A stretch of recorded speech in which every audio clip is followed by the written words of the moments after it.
Ty Schmidt, I hope you and the Packers faithful didn't hear what a radio guy down in Atlanta said. I don't know if you heard what he said. He basically said, source says that he trusts and he respects are saying maybe LaFleur not that sweet up there in Green Bay. Listen to this, Ty. I got an interesting phone call earlier in the week. Oh, yeah? From somebody I trust. Okay. In the media. Okay. Who told me to put something on my radar. I said, okay. All right. Who? Put it in the back of my mind. Now, the problem is I'll forget. So I had to bring it up here or else it would escape. I was told by somebody to keep an eye on Matt LaFleur. And I said, tell me more. Because we're here in the midst of the Raheem Morris discussion about short-term, long-term. We know the Raheem Morris era will end at some point with him being fired, whether it's at the end of this year, I don't know, Monday, next year, 5 games into 2026, I don't know. Holy shit. But I was told that the Packers, who are one of the more stable franchises in all of the NFL, might make a switch at quarterback, or at head coach, if they don't make the playoffs, which I was shocked to hear. Matt LaFleur's record with the Green Bay Packers is 72-36-1 in 7 seasons. That's one of the great starts to a career anybody's ever had. And he's handled the whole transition to Jordan Love thing beautifully. There's never drama. Mm-hmm. They don't attract free agents. That's why the Micah thing was so big for them, because they just don't do stuff like that. But I was told that he still has a connection with the Falcons, a good relationship, and would be interested in coming back here.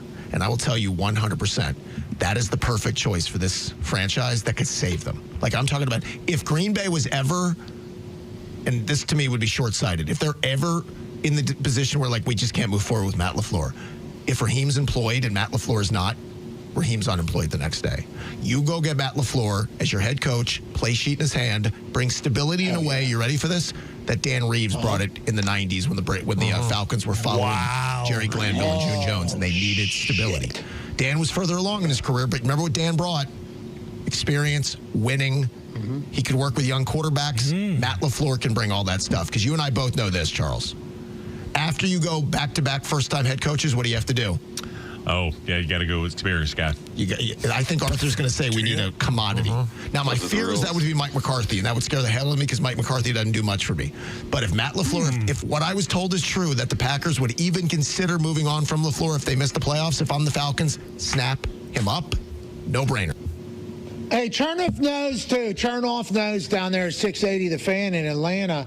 And, Ty, do you hear the way other teams are speaking about your coach, and does that make you change your tune a little bit? I heard a good record there, Gump. Did our ears, were we the only ones that heard that record? That is a good record. 70-20-1 or something like that, I believe is what he said. And then I heard somebody fart into a microphone. I don't know if that was in Atlanta or back there at the Thunderdome. But, Ty, that's who your head coach is. Let's remember that. You know, one team's potential perspective trash is another's. What do they say? One trash, one treasure. Yeah. Is the other way. Does that change the way you think about this season, Ty, knowing now how Atlanta's Chernoff potentially feels about LaFleur? I mean, it certainly is a bit startling, and that makes sense. You know, I could see Matt LaFleur, while his team is 5-3-1 and in the middle of a division race and trying to get into the playoffs, I could see him being like, you know what? I wouldn't mind going back and coaching in Atlanta. I could see that happening, so that certainly makes sense. No, hey, listen, this would be a home run for Atlanta. If this were to happen and Matt LaFleur were to be let go and Atlanta hires him, I mean, you want to talk about winning the offseason, winning the coaching cycle, certainly.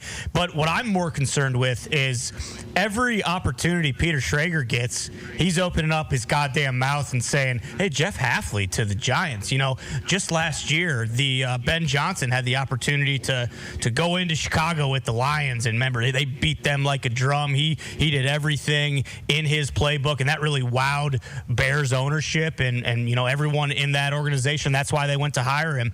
And Jeff Hafley has that opportunity to do that this Sunday. So the LaFleur thing's one thing. Listen, if they don't get the offense fixed, his ass probably is going to get fired. And if they don't make the playoffs, I think it's very fair to say that Carmen Policy is going to say, all right, pal, there's a reason I didn't give you an extension before the season. Hit the fucking bricks. But I need Schrager to stop trying to get Jeff Hafley out of town as the defensive coordinator on every single one of these fucking shows. He's been doing it for several days now, and I'm sick and tired of it. Yeah, I think the conversation around policy making moves is certainly a policy that we like. Him not giving the extension to Gutekunst and LaFleur was almost a message. Don't you think, AJ? Yeah, of course. I mean, when you go in there, it's like a prove it year, I feel like, isn't it? Hey, you go out there and I don't know exactly how far he has to go to make Gutekunst and the rest of the organization happy. I mean, what does that look like? How many, you got to get to the Super Bowl? Well, I mean, I don't know about Super Bowl, but like there has to be some sort of growth. Like they've done the whole, hey, we're going to make the playoffs, win a game, and then that's it. You definitely need to start scoring more points, obviously. Yeah, that of course, but also like policy's a dog.